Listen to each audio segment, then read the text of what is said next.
arriving at address 81 on left.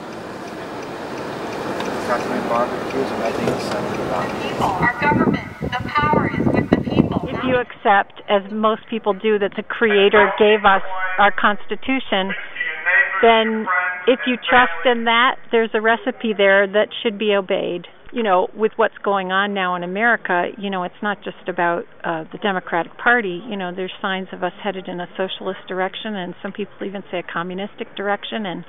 But it's good because it's waking people up to what they really want and what they know they need to protect. But definitely not. The violations of the Constitution have been across both parties. So if we're waking up now, it's a good time to be putting people in office who are awake to what we're really about.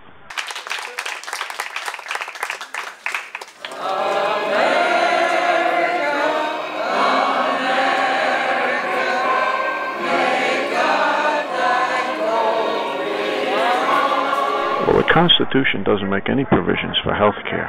It's very limited, and it restricts the power of government. We believe that free markets solve problems much greater and much better than any government ever did. We have no problem that exists in this country at any level that wasn't created by politicians. And to think that the politicians can solve any problem is ludicrous. Well, I think that the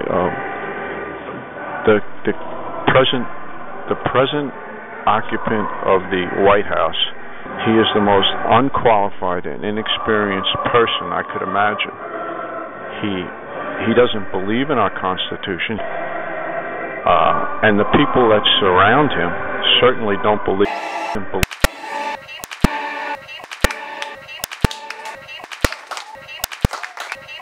Consecrate our lives to uphold, preserve, and defend the Constitution of the United States of America and the principles contained therein.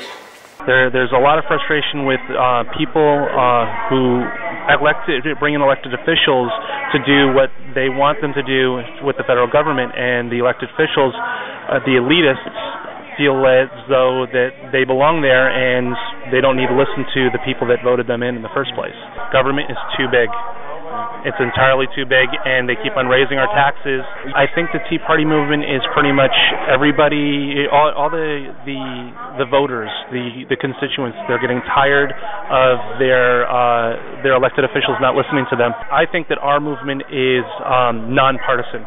We have liberals, we have Republicans, we have Democrats, we have conservatives, we have everybody. Everybody is here in our movement for the same purpose. We are tired of our elected officials not listening to us. I just started getting involved in politics right after Barack Hussein Obama was voted in. I don't like what he's doing to my country.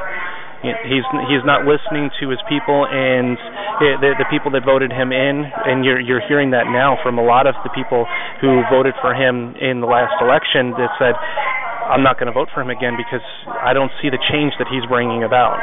I'm Ricky Sanchez. I'm on Haverstraw. Are you videoing me? Americans are rightly upset over the excessive spending. Americans are upset because this Congress is going to hike income taxes in the United States, the largest tax increase in American history, on January 1. And they don't like any of it. And they're ready for a change in direction. There was once a great British Empire and once a great French Empire. And when they socialized their economies, they ceased to be military empires. No right-thinking American wants that to happen to the United States. But if we go down that road, everyone knows that it will happen.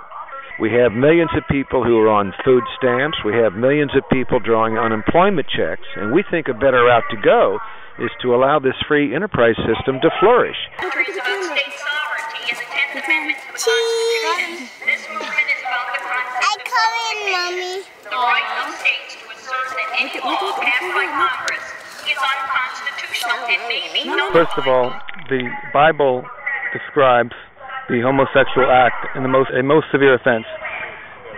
In addition to that, the prospect of the state, of the government, legitimizing not only the homosexual act, but sanctifying that as marriage and requiring Bible believers to accept a new definition of marriage that is against the Bible, this poses an existential threat. This is a tremendous danger to the religious liberties of all Bible believers, not just Orthodox Jews, traditional Jews, but Christians, Muslims. The government has no right to tell us to accept a concept or definition of family, marriage, and gender that's contrary to the Bible. Are you married? Yes. How many children? 4. 4 children. We don't want to live in the city because of the immorality. We wanted to live a little bit outside the city. So because the liberals and left wing has had so much influence in the city, many Orthodox Jews have found themselves forced to leave the outskirts. We are at risk because our borders are very open and we need to enforce our borders. We can have Muslim extremists come through the border and come and attack our country too. It's a Muslim extremist problem, and if 1% of the Muslim population are extremists, we're in trouble because there are a lot of Muslims around the world, and 99% of them might be good, but 1% of these Muslims might be extremists, and we run the risk of getting ourselves killed. And the mosque, ground zero, the cultural center, the community center, why, in your opinion, it's not a good idea? They want a mosque there. They do this, the Muslim extremists. They put a mosque where they had a victory, and it's like a victory mosque. It's very frustrating. The Muslim extremists are actually taking a foothold in our country, and we need to stop it.